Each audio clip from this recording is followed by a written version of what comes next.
ಚಿಂಟು ಮತ್ತು ಶೇರು ಹೇಗೆ rainbow village ಅನ್ನ ಉಳಿಸಿದ್ರು ಅನ್ನೋದರ ಬಗ್ಗೆ ಒಂದು ಚಿಕ್ಕ ನೋಟ ಇಲ್ಲಿದೆ. ಇದು ಚಿಂಟು ಅನ್ನೋ ಹುಡುಗ ಮತ್ತೆ ಅವನ ಜೊತೆಗಿರೋ ನಾಯಿ ಶೇರು ಬಗ್ಗೆ ಇರೋ ಮಕ್ಕಳ ಕಥೆ. ಅವರ ಹಳ್ಳಿ ರೈನ್ಬೋ ವಿಲೇಜ್ನಲ್ಲಿ ಇದ್ದಕ್ಕಿದ್ದ ಹಾಗೆ ಬಾವಿ ಬತ್ತಿ ಹೋದಾಗ ಅವರಿಬ್ಬರೂ ಹೇಗಾದರೂ ಮಾಡಿ ಸರಿಪಡಿಸಬೇಕು ಅಂತ ಹೊರಡ್ತಾರೆ. ಇದರಿಂದ ಅಜ್ಜಿ ಶಾಂತಿ ಅವರು ಸೇರಿದಂತೆ ಎಲ್ಲರೂ ತುಂಬಾನೇ ಬೇಜಾರಾಗಿದ್ರು. ಆದರೆ ಚಿಂಟು ಮತ್ತು ಶೇರು ಧೈರ್ಯ ಮಾಡಿ ಕಾಡಿನ ಆಚೆ ಇರೋ ನದಿಯಿಂದ ನೀರು ತರೋಣ ಅಂತ ಡಿಸೈಡ್ ಮಾಡ್ತಾರೆ. ಎರಡನೇದಾಗಿ ಅವ್ರಿಗೆ ನದಿ ಸಿಗುತ್ತೆ ಸರಿ, ಆದರೆ ಅಯ್ಯೋ ದೊಡ್ಡ ದೊಡ್ಡ ಬಂಡೆಗಳು ನೀರನ್ನ ತಡೆದು ನಿಲ್ಲಿಸ್ಬಿಟ್ಟಿದ್ವು. ಚಿಂಟು ಕಷ್ಟಪಟ್ಟು ಸಣ್ಣ ಸಣ್ಣ ಕಲ್ಲುಗಳನ್ನು ತಳ್ಳಿದ, ಶೇರು ಸಹಾಯಕ್ಕೆ ಜೋರಾಗಿ ಬೊಗಳಿತು.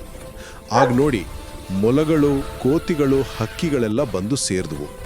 ಎಲ್ಲರೂ ಒಟ್ಟಿಗೆ ಸೇರಿ ಆ ಬಂಡೆಗಳನ್ನು ಸರಿಸಿದ್ರು. ಕೊನೆಗೆ ದಾರಿ ಸಿಕ್ತು. ನೀರು ಮತ್ತೆ ಹಳ್ಳಿಯ ಕಡೆ ಹರಿದು ಬಂತು. ಬಾವಿ ಮತ್ತೆ ತುಂಬಿತು.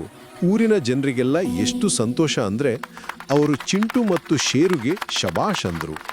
ಅಜ್ಜಿ ಶಾಂತಿಯವರಿಗಂತೂ ತುಂಬಾ ಥ್ಯಾಂಕ್ಸ್ ಹೇಳಿದ್ರು.